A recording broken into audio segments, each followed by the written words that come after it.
ॐ तत्सवितुर्वरं रूपं ज्योतिः परस्य धीमहि यन्न सत्येन दीपयेत्।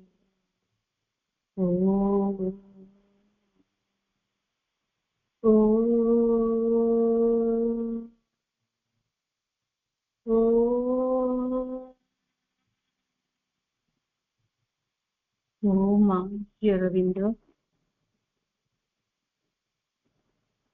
शुभ संध्या। उपस्थित मातृ संतान मानकु हृदयरु अनेक श्रद्धा प्रणाम।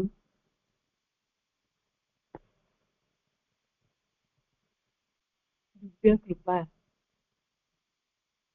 वर्षी चली आज सुंदर संध्या को आहुरी बेसी मधुर अपांकर प्रार्थना और बाह्य प्रकृति कृपा वर्षा चली अविरत भाव ठीक से झरी चली आम मानक सत्ता उपरे ताकू विश्वजित आलोकित करुछि। एई दिव्य परिसर भीतर माँ और प्रभुंकर अमृतवाणी केते गुडे उपादेय उपदेश गुड़ी को आम धारावाहिक भाव आलोचना करुचे। गत थरक आम आलोचना करथिले जे द लाइफ लिविंग विदिन पुस्तकर लास्ट चैप्टर जो रही exercises for growth and mastery तार प्रथम श्रृंखलाटी थिला स्टेपिंग बैक ताको आम ऑलरेडी आलोचना कर सारी। आज टिके काली से जहाँ आम विश्लेषण करते अग्रगति आत्म नियंत्रण निमित्त जो प्रयास तार से श्रृंखला विषय अभ्यास करते आम गत पाठचक्र मु कही मो भितर जो प्रेरणाटी आसी आम जहाँ किसी ए आलोचना करवा से गुड़ी को आम समय तक निश्चित भाव काम लगेबा और निज निजर सब बेले जो अवेयर रहिबा तामाने सब बेले जागरूक रहिबा सब बेले निज विषय सतर्क रहिबा सदा सर्वदा ये सब जिन हो आम जो माँ नाम जप करथिबा सेटा आम परस्पर को जनइले जे आम प्रकृत में फॉलो करूछु तापर एथरु कोन लाभ पाउछु ता द्वारा आम निजको रूपांतरित करिवार सुयोग पाउछु। आ जिते बेले गोटे जिनस जड़े गोटे तार दुर्बलता को जय करें प्रकृत में से विश्व पर गोटे जय हो पारे गोटे विजय हो जाए माँ से कथाटी कहते। तेणु आम ये आमर आंतरिक प्रयास द्वारा आम निश्चित भाव मु आशा करुच्ची आपण मैंने निश्चित ताकू काम लगे काम लगे मोर मोर ता भितर जो अनुभूति है गोटे अनुभूति तो निश्चित कहि आगे खाली टिके मन पकई दौची जे कौन कौन आम पढ़ी जे कहुई जेहेतु आम अधिकांश समय बाह्य सत्तार बास करूँ ता द्वारा प्रभावित हो आम अन्य मानक द्वारा खूब सहजरे आक्रांत हो जाऊ प्रभावित हो जाऊ तापाई आवश्यक होची ताकू केमती भाव से जिनसटी को तार ऊर्ध्व को आम जापर आम अंतर्मुखी टे पछकू जदि हटि जा टे समय नीरव रही पार आम सुरक्षित हो पार। तापर आम कथा यही सब करने द्वारा केमती भाव आम बाह्य जो बाहर जगत जो अपशक्ति मान अच्छा भी केमती स्पंदन पाखरु आम कि रक्षा पाई परिबा। तापर दीपजन आमको पुणी कहते आम कि शांति को बचाए रखा पछ को हटि न जाए किसी भी काम करवानी। तापर आ गोटे कथा कहते जगत सबू किसी अस्थायी ସବୁ କିଛି ପରିବର୍ତ୍ତନଶୀଳ। ତେଣୁ ଯାହା କିଛି ହଉଛି ସେଥିପାଇଁ ଆଉ ବ୍ୟସ୍ତ ନ ହେଇକି ଆମେ କଣ କରିବା ନା ଆମେ ଶାଶ୍ୱତ ଯାହା ଅନନ୍ତ ତାକୁ ପାଇବା ପାଇଁ ସେଇ ପ୍ରୟାସରେ ଆମେ ଲାଗି ରହିବା। ଆଉ ସେଇ ପ୍ରୟାସ ଫଳରେ ଆମେ ପାଇପାରିବା ପରିପୂର୍ଣ୍ଣ ଆନନ୍ଦ, ଦିବ୍ୟ ଜ୍ଞାନ। ତାପରେ ପୁଣି ପାଇପାରିବା କଣ ନା ସର୍ବ ଆଲିଙ୍ଗନକାରୀ ପ୍ରେମ। ସମସ୍ତଙ୍କୁ ଏସବୁ କଲେ ସମସ୍ତଙ୍କୁ ଭଲ ପାଇ ହବ। କାରଣ ସମସ୍ତଙ୍କ ଭିତରେ ଆମେ ଦିବ୍ୟଙ୍କୁ ଦେଖିବା, ଦିବ୍ୟଙ୍କ ଭିତରେ ତାଙ୍କୁ ହିଁ ଦେଖିବା। ତେଣୁ ଏଇ ପ୍ରେମଟି ହିଁ ଗୋଟିଏ ବଡ ଦାନ, ଗୋଟେ ଜ୍ଞାନ ଆମକୁ ଏଥିରୁ ମିଳିବ। ଆଉ ଶେଷରେ ମା କହିଥିଲେ ଯେ ଆମେ ଶାନ୍ତ ଆଉ ନୀରବ ରହିବାକୁ ଛୋଟ ଅଭ୍ୟାସ କହୁଛନ୍ତି, ସେଟା ଛୋଟ ଅଭ୍ୟାସ ଟିକେ କର। ଛୋଟ ଅଭ୍ୟାସ ଶାନ୍ତ ନୀରବ ରୂପ ଆଉ ଦିବ୍ୟ ଶକ୍ତିକୁ ଆବାହନ କରିବା ଦ୍ୱାରା ତମେ ଜାଣିବ ଯେ ନିଜ ବିଷୟରେ ତ ଅବଗତ ହବ, ଆଉ ତମେ ଜାଣିପାରିବ ଯେ ତମର କଣ କରିବା ଆବଶ୍ୟକ। ଏଇ ସବୁ କଥା ଗୁଡିକ ଆମେ ଆଲୋଚନା କରିଥିଲେ। ନିଜକୁ ଅନୁଧ୍ୟାନ କରିବା ଦ୍ୱାରା ଆମ ଭିତରେ କଣ ହଉଛି ଆମେ ଜାଣିପାରିବା ଆଉ ତାକୁ ସଂଶୋଧନ କରିପାରିବା। ସେଇଥିରେ ମୋର ଗୋଟେ ଅଭିଜ୍ଞତା, ମୁଁ ଗୋଟେ ଛୋଟ ଅଭିଜ୍ଞତା କହୁଛି। ଏଇଟା କରିସାରିଲା ପରେ ମୁଁ ବି ସେଥିରେ କାମରେ ଲାଗିଲା ପରେ ମୁଁ ଭାବୁଥିଲି ଯେ ହଁ ମୋ ଭିତରେ ବୋଧେ କ୍ରୋଧ ନାହିଁ, କ୍ରୋଧଟି ମୋ ଭିତରେ ନାହିଁ, କାରଣ ମୋ ସ୍ୱଭାବଟି ଶାନ୍ତ। ତେଣୁ କ୍ରୋଧଟା ମୁଁ ବୋଧହୁଏ ଜୟ କରିସାରିଛି। କିନ୍ତୁ ଆମେ ଯେତେବେଳେ ଏଇ କଥାଟି ଭାବୁ, କେମିତି ସାଙ୍ଗେ ସାଙ୍ଗେ ଆମ ଆଗରେ ଗୋଟେ ମା ଦେଖେଇ ଦିଅନ୍ତି ଯେ ଆମ କଣ ଆହୁରି ଜୟ କରିବାକୁ ଅଛି। ତେଣୁ ଛୋଟ ଯୋଉ ଅନୁଭବଟି ମୋର ହେଲା, ମୋ ଘରେ ଆମ ଘରକୁ ଯୋଉ ଆସେ ମାଳି କାମ କରିବାକୁ, ସେ ବହୁତ ଦିନ ଧରିକି ଆବସେଣ୍ଟ ଥିଲା। ତେଣୁ ସେ ଆସୁନଥିଲା ବୋଲି ମତେ ବହୁତ ଗଛ ମାନଙ୍କୁ ଯତ୍ନ ନେଇ ପାରୁନଥିଲି, ମୁଁ ବ୍ୟସ୍ତ ହେଇକି ଥିଲି। ତ ସେ ଯଦି ଆସିଲା, ତା ଆସିବା ସାଙ୍ଗେ ସାଙ୍ଗେ ସେ କଣ ଗୋଟେ ଗଛ କାଟିବାକୁ କହିଲା, ମୁଁ ତା ଉପରେ ବହୁତ ରାଗି ଯାଇକି କହିଲି ନା, ଜୋରରେ କହିଲି ନା ତମେ ତାକୁ ଛୁଇଁବନି। ସେ ଯୋଉ ଏତେ ଜୋରରେ ମୁଁ କହିଲି, ସିଏ ଡରିଗଲା ଆଉ ବ୍ୟସ୍ତ ହେଇଗଲା ଯେ ମୁଁ କାହିଁକି ଏତେ ଜୋରରେ କହୁଛି। ମୁଁ ବି ନିଜକୁ ଭାବିଲି ମୁଁ କଣ ଏମିତି କରୁଛି।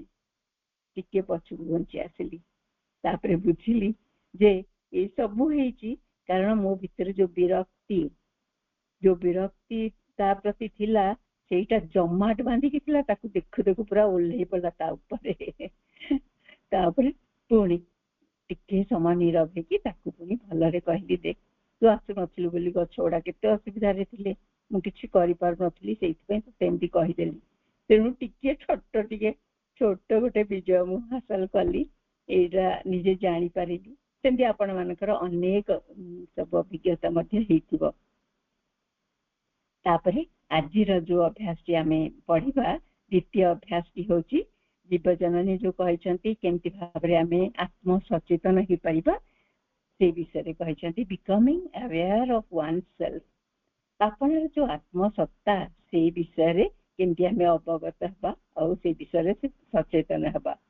ତେଣୁ ପ୍ରଥମ କଥା ହଉଛି ଆମେ ଆମ ଧାରଣାକୁ ସ୍ପଷ୍ଟ କରିବା ଯେ ଏଇ ଆତ୍ମସତ୍ତାଟି କଣ, ଏଇ ସତ୍ତାଟି କଣ। ଆମେ ସତ୍ତାଟି କଣ ପ୍ରଭୁ ଅନେକ ଗୋଟେ ଜାଗାରେ କହିଛନ୍ତି ଯେ ଆମେ ଯୋଉ ସତ୍ତାଟି କହୁ, ଗୋଟିଏ ସେଲ୍ଫ ନୁହଁ, we are many selves। ଆମ ଭିତରେ ଅନେକ ସତ୍ତାର ସମାହାରରେ ଆମେ ଗୋଟିଏ ସତ୍ତା ହେଇଛୁ। ଆମେ ଗୋଟାପଣ ଗୋଟେ ସତ୍ତା ବି ନୁହଁ, ଆଉ ଅନେକ ସତ୍ତାର, ଯେମିତି ଆମେ କହୁ ଆମ ଭିତରେ ମନ, ପ୍ରାଣ, ଶରୀର, ଆତ୍ମା ଏସବୁ ଜିନିଷ ବି ରହିଛନ୍ତି। ତାପରେ ଆଉ ଗୋଟେ ଜିନିଷ କଣ ରହିଛନ୍ତି, ଆମ ଭିତରେ ଆହୁରି ରହିଛି ଆମ ପର୍ସନାଲିଟିର ବିଭିନ୍ନ ଭାଗ। ଏସବୁ ବି ଜିନିଷ ରହିଛି କି ମୁଁ ଗୋଟେ ଟିଚର, ମୁଁ ଗୋଟେ ମା, ମୁଁ ଗୋଟେ ଗୃହିଣୀ, ଏସବୁ ଜିନିଷ ମିଶିକି ବି ସେ ସତ୍ତାଟିକି ଗଠନ କରିଛି। ତେଣୁ ଆମେ ଜାଣିବା ଯେ କୋଉ ଉପାଦାନରେ ଏଇଠି ଗଢା ହେଇଛି, କଣ ସବୁ ଆ ଭିତରେ ରହିଛି, କେମିତି ଭାବରେ ସବୁ ଖଞ୍ଜା ହେଇଛି, କିଏ ତାକୁ ସବୁ ପରିଚାଳିତ କରୁଛି। ତେଣୁ ଆମର ଯୋଉ ଧାରଣାରେ ରହିଛି ଯେ ମନ, ପ୍ରାଣ, ଶରୀର, ଆତ୍ମାକୁ ନେଇକି ଗଠିତ ଏଇ ଶରୀର, ସତରେ କଣ ଏଇ ବିଷୟରେ ଆମେ କିଛି ଜାଣୁ? ପ୍ରଭୁ ଶ୍ରୀ ଅରବିନ୍ଦ ଏ ବିଷୟରେ ଗୋଟେ ଭାରି ସୁନ୍ଦର ସ୍ପଷ୍ଟ କହିଛନ୍ତି, men do not know themselves and have not learned to distinguish the different parts of their being. ମାନେ ମଣିଷ ମାନେ ପ୍ରକୃତରେ ନିଜକୁ ଚିହ୍ନନ୍ତିନି କି ତାଙ୍କ ଭିତରେ ଯୋଉ ଡିଫରେଣ୍ଟ ପାର୍ଟସ ଅଛି, ତାଙ୍କ ଭିତରେ ଯୋଉ ସତ୍ତାର ବିଭିନ୍ନ ଭାଗ ଅଛି ସେଗୁଡ଼ିକୁ ସେମାନେ ମଧ୍ୟ ଜାଣନ୍ତି ନାହିଁ। ତାପରେ for these are usually lumped together by them as mind because it is through a mentalized perception and understanding that they know and feel them. ଏଠି ଓଡ଼ିଆରେ କହିଦଉଛି ଯେ ମଣିଷ ମାନେ ଆପଣଙ୍କୁ ଜାଣନ୍ତି ନାହିଁ ଏବଂ ସେମାନଙ୍କ ମଧ୍ୟରେ ଥିବା ବିଭିନ୍ନ ଭାଗ ଗୁଡ଼ିକୁ ଅଲଗା କରି ଦେଖି ପାରନ୍ତି ନାହିଁ। ଏହାର କାରଣ ହେଉଛି ଯେ ସେ ସବୁକୁ ଏକତ୍ର କରି ସେମାନେ ମନ ବୋଲି ବିବେଚନା କରନ୍ତି, ଯାହା ମାଧ୍ୟମରେ ସେମାନେ ସବୁ କଥା ଜାଣିପାରନ୍ତି ଆଉ ବୁଝିପାରନ୍ତି। ଏଇ ସବୁ କଥା ହଉଛି ରହିଛି, ଏଇ ସବୁ କଥା କେବଳ ବହି ଭାଗରେ ସେମାନେ ଦେଖିଥାନ୍ତି। ଯୋଉ ମଣିଷ ମାନେ ଜାଣିପାରନ୍ତିନି ଯେ ମା ଏଇ କଥାଟି ବି ଆଉ ଗୋଟେ ଜାଗାରେ କହିଛନ୍ତି ଯେ ବଡ ବଡ ଇଣ୍ଟେଲେକ୍ଚୁଆଲ ବହୁତ ବିଖ୍ୟାତ ବ୍ୟକ୍ତି ମାନେ ବି କେହି ବୁଝନ୍ତିନି ଯେ ମନ ପ୍ରାଣ ଶରୀର ଏଇ କିଛି ଗୋଟେ ଅଲଗା, କାରଣ ସମସ୍ତେ ଭାବନ୍ତି ମନଟା ହିଁ ମୁଖ୍ୟ ଜିନିଷ, ଏ ମନ ଦ୍ଵାରା ହିଁ ସବୁ କିଛି ହଉଛି। ତେଣୁ ମନ ଦ୍ଵାରା ସେମାନେ ସବୁ କଥା ଜାଣିପାରନ୍ତି ଆଉ ବୁଝିପାରନ୍ତି। ଅନ୍ୟ ପାର୍ଟ ଯୋଉ ଅଛି ସେ ବିଷୟରେ ତାଙ୍କର ଯେମିତି କୌଣସି ମାନେ ସେ ବିଷୟରେ କୌଣସି ନିଘା ନଥାଏ ବା ଧାରଣା ନଥାଏ। କେବଳ ଆମେ ସମସ୍ତେ ଜାଣୁ ପୂର୍ଣ୍ଣ ଯୋଗରେ ପ୍ରଭୁ ଶ୍ରୀ ଅରବିନ୍ଦଙ୍କର ଯାହା କିଛି ଦାନ ମାନବ ସମାଜକୁ, ତାହା ତ ଅତୁଳନୀୟ। ତାହା କେବେ ଆଗରୁ କେହି କରିନଥିଲେ, ଏତେ ଖିନଭିନ କରି ଆମର ସତ୍ତାକୁ କେହି ଦେଖିନଥିଲେ। ମହାପୁଣି କହୁଛନ୍ତି ଯେ to know oneself is not enough। କେବଳ ନିଜ ସତ୍ତାକୁ ଜାଣିବାଟା ଯଥେଷ୍ଟ ନୁହେଁ। This knowledge must bring a conscious control. ଆମ ସତ୍ତାରେ ଯାହା ସବୁ ପାର୍ଟ ଅଛି କେବଳ ଜାଣିଲେ ଯଥେଷ୍ଟ ହବନି, ସେ କନସିୟସ ମଷ୍ଟ ବ୍ରିଙ୍ଗ ଏ କନସିୟସ କଣ୍ଟ୍ରୋଲ। ଆମେ ଜାଣୁ ଆମ ମନ ଅଛି, ପ୍ରାଣ ଅଛି। ଆଚ୍ଛା, ପ୍ରାଣ ଅଛି ଯଦି ମନ ଅଛି, ଆମେ ମନ ଆଉ ପ୍ରାଣକୁ ଅଲଗା କରି ଦେଖିପାରିବା କି? ଆମେ ପ୍ରାଣକୁ କଣ୍ଟ୍ରୋଲ କରିବା କି? କରିପାରିବା କି? ସେଇଥିପାଇଁ ସେ କହୁଛନ୍ତି to know oneself perfectly is to control oneself perfectly। oneself perfectly ତାମାନେ ଆମେ ସମ୍ପୂର୍ଣ୍ଣ ଭାବରେ ଆମ ମନ କଣ ଜାଣିବା, ମନର ବ୍ୟାପ୍ତି କଣ ଜାଣିବା, ମନର ଉଚ୍ଚତା ସବୁ କଣ ଜାଣିବା, ମନର ସ୍ତର ସବୁ କଣ ଜାଣିବା। ଏ ସବୁ ଆମକୁ ମା ଆଉ ପ୍ରଭୁ ତାଙ୍କର ମାନେ ରାଶି ରାଶି ପୁସ୍ତକରେ ଆମକୁ ଜଣେଇଛନ୍ତି। ଏ ସବୁ ଜାଣି ସାରିଲେ ସିନା ଆମେ ନିଜକୁ କଣ୍ଟ୍ରୋଲ କରିପାରିବା। ସେଥିପାଇଁ ସେ କହୁଛନ୍ତି to know oneself is perfectly is to control oneself perfectly। perfectly କେମିତି କଣ୍ଟ୍ରୋଲ କରିବା? ଯଦି ଆମେ ମନକୁ ସୂକ୍ଷ୍ମ ଭାବରେ ଜାଣିପାରିବା, ଗୋଟେ ଆମର ସାଧାରଣ ମନ ଅଛି, ଗୋଟେ ଉର୍ଦ୍ଧ୍ୱତର ମନ ଅଛି, ବିଭିନ୍ନ ପ୍ରକାର ସବୁ ଅଛି। ଏ ସବୁକୁ ସିନା ଆମେ ଜାଣିପାରିଲେ ତାକୁ ଆମେ କଣ୍ଟ୍ରୋଲ କରିପାରିବା। ସେଇ କଥା କହୁଛନ୍ତି one must be, ଏଟା ମାଙ୍କର କଥା। ମା କହୁଛନ୍ତି one must be quite awake, one must be constantly in a very attentive state of observation। one must be quite awake। ଜଣେ ସବୁବେଳେ ଜାଗ୍ରତ ରହିବ। ମାଙ୍କର ସେ ଗୋଟିଏ ବାଣୀ, ମାଙ୍କର ଯୋଉ ମାନେ ସବୁବେଳେ କହୁଥିଲେ ଯେ be awake awake be aware be aware। ମା ସବୁବେଳେ କୁହନ୍ତି, ତାର ଅର୍ଥ ହଉଛି ତମେ ସବୁବେଳେ ଜାଗ୍ରତ ରୁହ, ଶୋଇପଡନି, ମାନ୍ଦା ହେଇଯାଅନି। one must be constantly in a very attentive state of observation। ଜଣେ ମାନେ ସବୁବେଳେ ପ୍ରତି ମୁହୂର୍ତ୍ତରେ ଏକଦମ ଧ୍ୟାନ ଦେଇଥିବ, ତାର ଧ୍ୟାନ ଦେଇଥିବ, ନିଜକୁ ଅବଜର୍ଭ କରୁଥିବ। ଏଇ ଯୋଉ ଅବଜର୍ଭ କରିବା, ନିଜକୁ କନଷ୍ଟାଣ୍ଟଲି ଅବଜର୍ଭ କରିବା, ମୋ ମନରେ କଣ ଚାଲିଛି, ପ୍ରାଣ କଣ କହୁଛି, ମନ କୁଆଡେ ଏବେ ଯାଉଛି, ଏଇ ସବୁ ଜିନିଷ ହେଲା ଅତି ସୂକ୍ଷ୍ମ ଭାବରେ ଚାଲିଥାଏ। କିନ୍ତୁ ଆମେ ଏଟାକୁ କେମିତି ଜାଣିପାରିବା? ଯଦି କେବଳ ଆମେ ଜାଗ୍ରତ ଆୱେକ୍ ରହିବା, କେବଳ ଯଦି ଜାଗ୍ରତ ରହିବା, ଏଇ ଚେତନାଟି ଆମ ଭିତରକୁ ଆସିବ, ଏଇ କଥାଟି ଆମ ଭିତରକୁ ଆସିବ। To be in the state of attentive observation you must have, so to say, it is the antenna everywhere,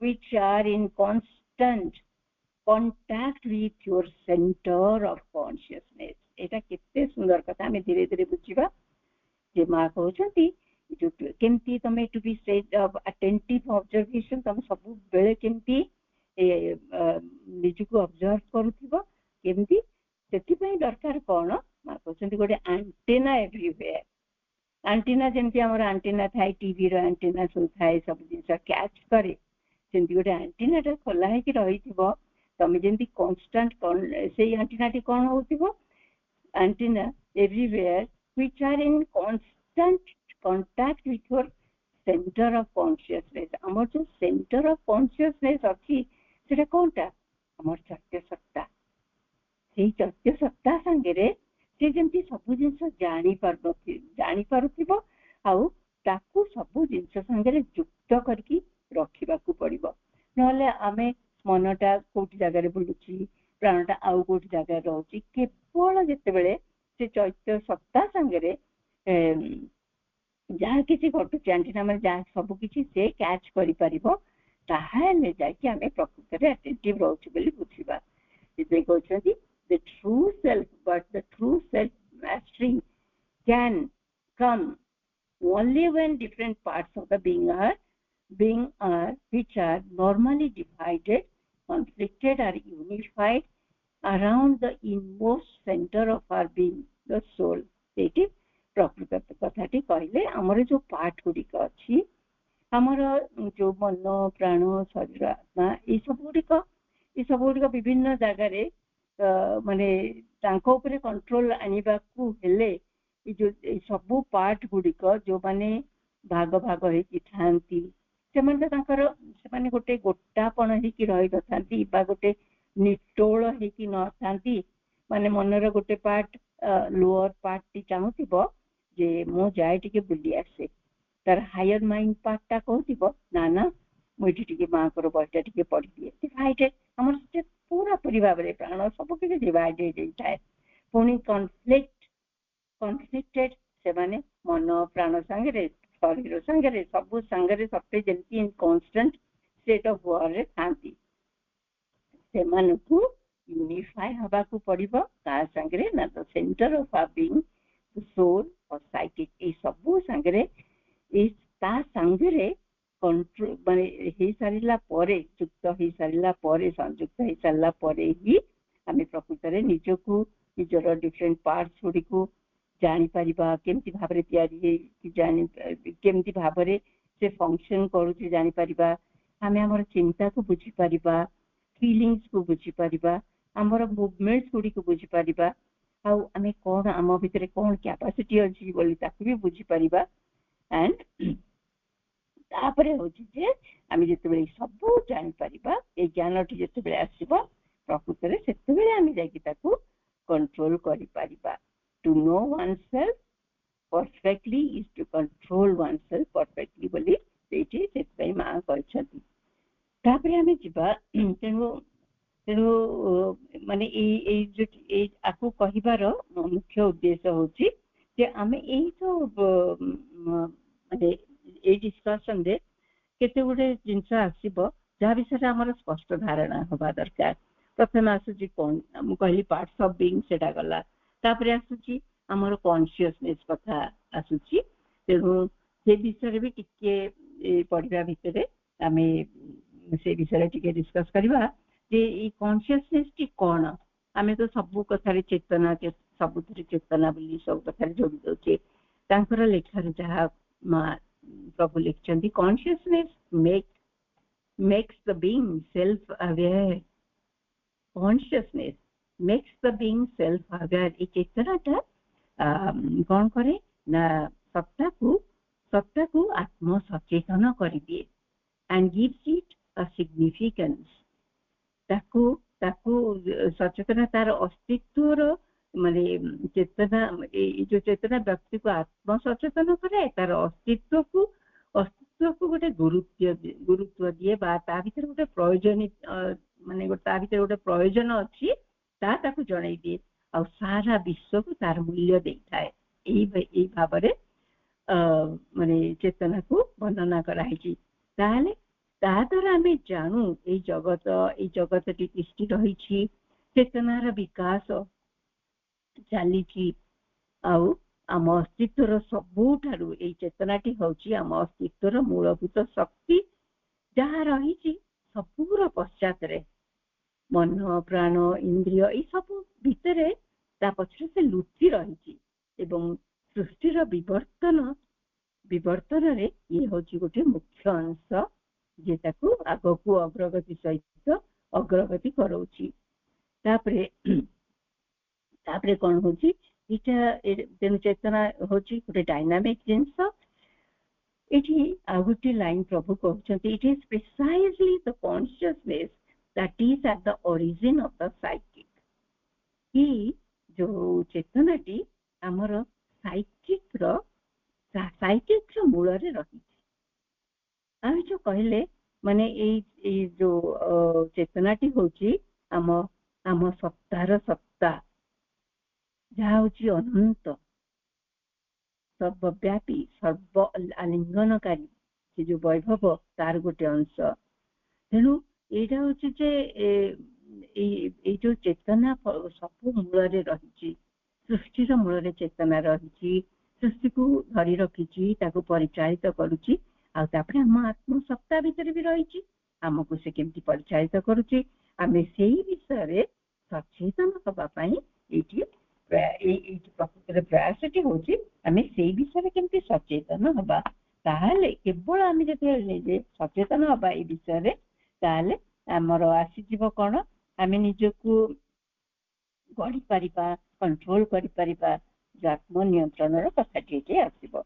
तेणु प्रथम होची, तेणु आमे सत्ताटी को भल भाव जानिबा, तार गठन प्रणाली भाग ए सब जानिले आमको बहुत भाव आमको साहाय्य करिबो। तेणु प्रथम वाक्यटी होची, it is becoming aware of oneself। प्रथम वाक्य होची, it is one of the most indispensable thing to do if one wants to succeed in having self control and even a limited self knowledge।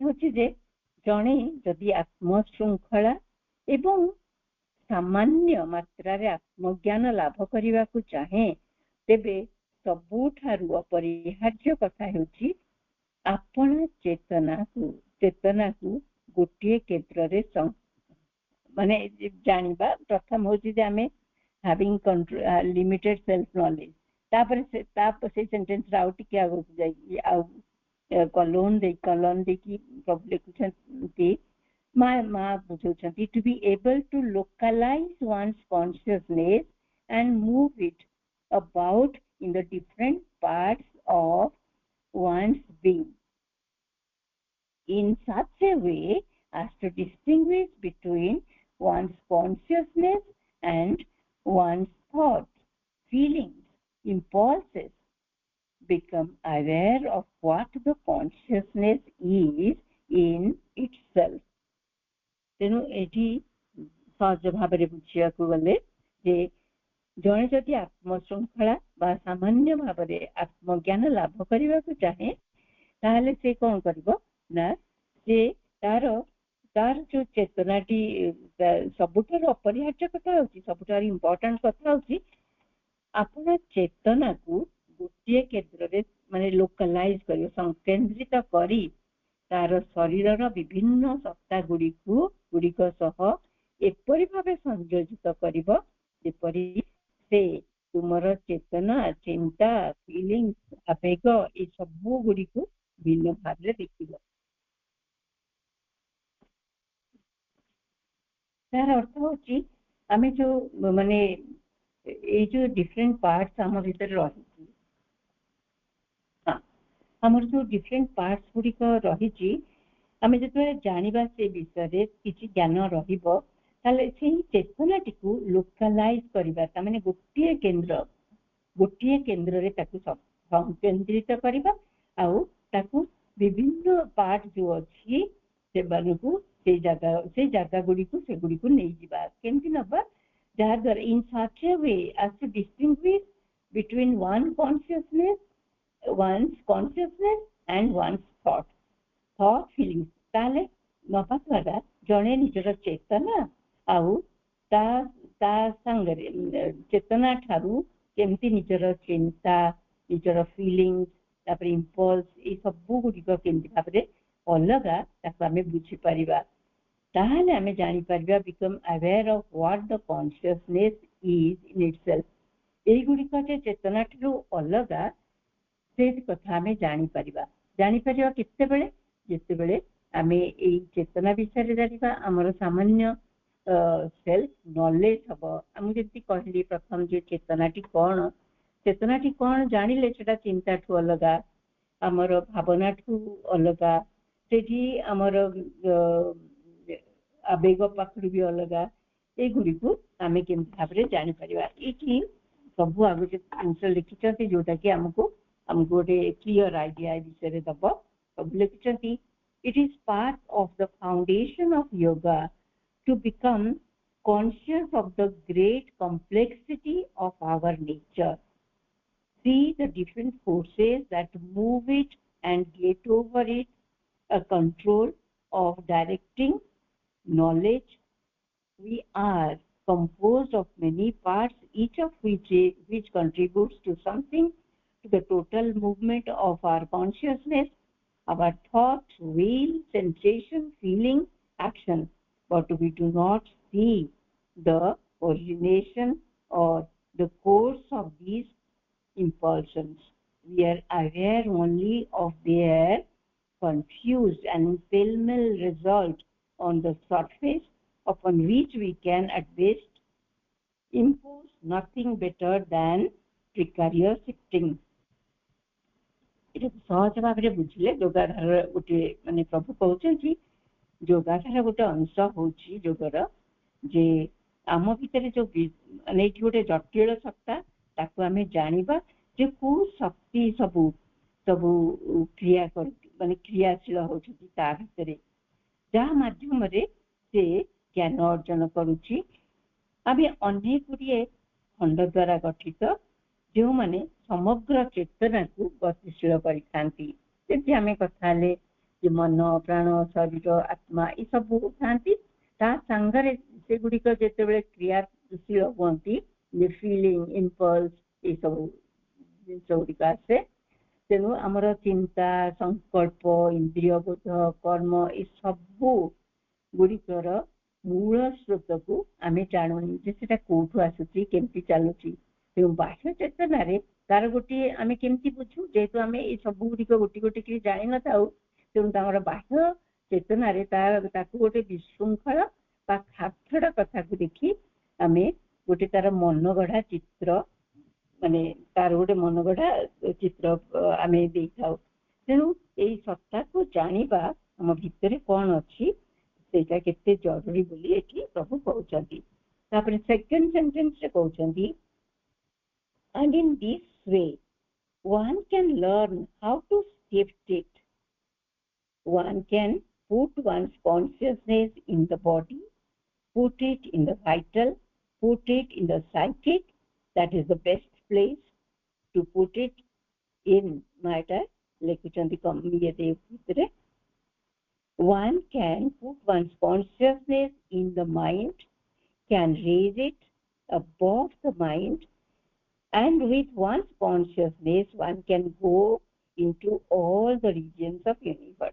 Eta gote example dechi mu कहउछि आमे जदि चेतनाटाकू गोटे नबा केमती भाबरे मातृ चेतना भाबरे नबा किंबा गोटे दिव्य चेतना मानकर नबा एटी कहउछि जे परि भाबे आमे अपना चेतना को स्थानांतर करि परिबा गोटे जगह रो आ गोटे जगह को नबा जणे चेतना को शरीर मध्य को नहीं पारे बा प्राण मध्य को नहीं पारे एठी आमे गोटे एग्जांपल कहउछि शरीर मध्य को केमती चेतना नबा आम आम आमे जो शरीर के निजर आमे धरिकी चल प्रचल हेउछि तार भीतर आमे ता विषय आमे केते सचेतन बा तार पर्पस कोन आमे जानछु जेंति आश्रम रे जिते शारीरिक शिक्षार प्रयोजन है माँ अनुभव कले जे शारीरिक फिजिकल एजुकेशन दरकार कौन पाई एठी कहूँ फिजिकल कॉन्शियसनेस को डेवलप करिया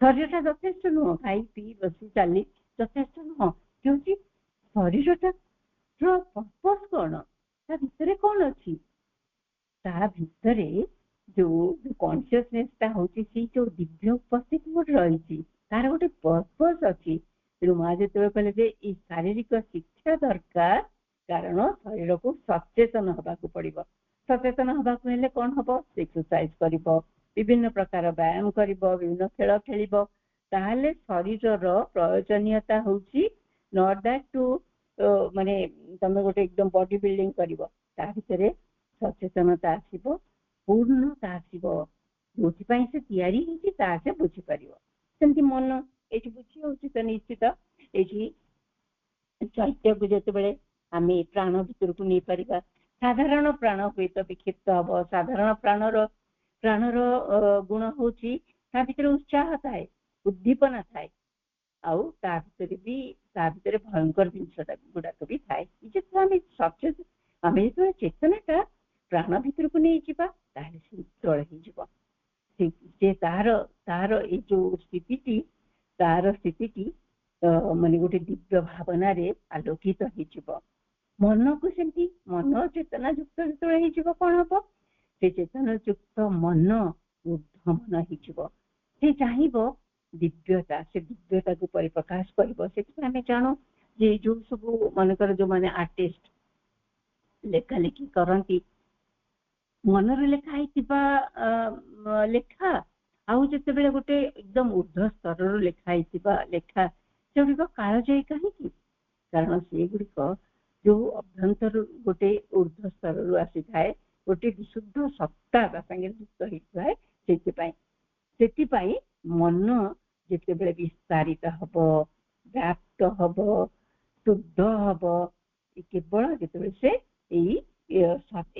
जो कॉन्शियसनेस संगे युक्त करहब तापर कहते चैत्य सप्ताह मध्य स्थापन करा जाय पारे चेतना को माँ कहते चैत्य सप्ताह संगे माने चेतना को स्थापन करने कथा हूँ गोटे सर्वोत्तम स्थान हाँ से चेतनार जड़े आपणार चेतना को मन रे रखी पारे ताको मनर ऊर्ध्व को उठाई जाय पारे एवं आपना चेतना द्वारा जड़े समग्र विश्वर विभिन्न भाग को जाई पारे तामाने चेतना जो कहले प्रथम डायनामिक ता भितरे अपूरंत शक्ति रही ता भितरे जो शक्ति अच्छी जो शक्ति जगत को गठन करिछि जो शक्ति को परिचालना करुछि सेही शक्ति आम भितर भी रही सूक्ष्म भाव रही विषय आम जो सचेतन हो पार आम जापर जे अभिका चेतनाटी बॉडी को जो आम चेतना युक्त करुचे केमती समर्थ युक्त हो जाउची वाइटल को जो करचे केमती समर्थ युक्त होची one can put the consciousness in the psychic तापर मन रे जो raise it above the mind मनर खूब ऊर्ध्व को आमर चेतनाटी माने जो जिते मन को ऊर्ध्व को can raise it above the mind मनर खूब ऊर्ध्व को चेतना नहीं पार प्रभु केते मनर केते स्तर कथा सब जो कहते आम साधारण भाव में केमती को मन रे फिजिकल माइंड रे रोचे जो रिपिटेटिव गोटे जिनस चालू थाए गतानुगतिक मन जो कहूँ जोड़ाक मेटेरियल जिनस बांधी हो जाए किंतु जिते से ऊर्ध्व स्तर कथा भावे जिते से ऊर्ध्व चेतना सांगे युक्त हो जाए मनटी जिते ऊर्ध्वर सत्ता सहित युक्त हो जाए ताहले ये सब तार मन लगे से गोटे ऊर्ध्व को उठी जाए पारे से नहीं जाए कौटी बहुत ऊर्ध्व को जमी माइंड रो गोटे स्तर रही आमर फिजिकल माइंड हायर माइंड तापर आमर रही the intuitive mind illumined mind एमती पूरा सुपर माइंड पर्यंत जाइए तेणु सामर्थ्य अच्छी आमर सामर्थ्य अच्छी आम चेतना को मन को ये चेतना ऊर्ध्व स्तर को जिते उठे नवा से it can go into all the regions of the universe से केवल ये पृथ्वी रे पृथ्वी भी केवल समाहित है रही से आहुरी आहुरी पृथ्वी बाहर अनेक रिजन को से जाई परिबो। हमें जानिछु माँ कर केते अनुभूति सब थिला, माँ केमती विभिन्न रिजन को जाउथिले जानि पारुथिले आउ ता माने ए सामर्थ्यटा डेभलप करि परिबा जदि आमे हमर चेतना को बढ़ी परिबा आ चेतना को संकेंद्रित करि परिबा एक ऊर्ध्व मन रे हायर माइंड।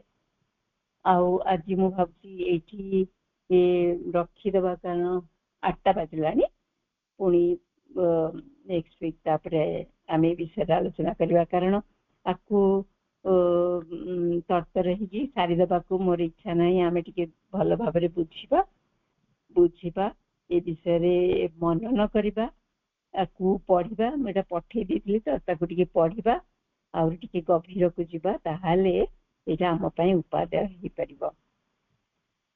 तेणु आपण माने चाहिले आपण मानकर फीडबैक जहाँ क्वेश्चन आसुची किंबा निजर अनुभव आसुची ताकू आपण माने जणई परिबे। एबे मध्य यदि चाहिबे कहि परिबे। अनम्यूट करी संयुक्त हबो कि?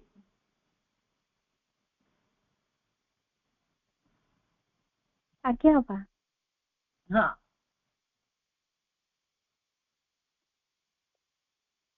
आज्ञा।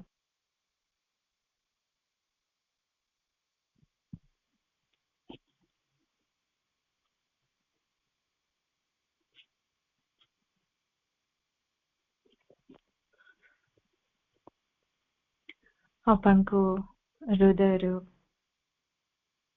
ଅଶେଷ ଅଶେଷ କୃତଜ୍ଞତା। ଏତେ ସୁନ୍ଦର ସରଳ ଭାବେ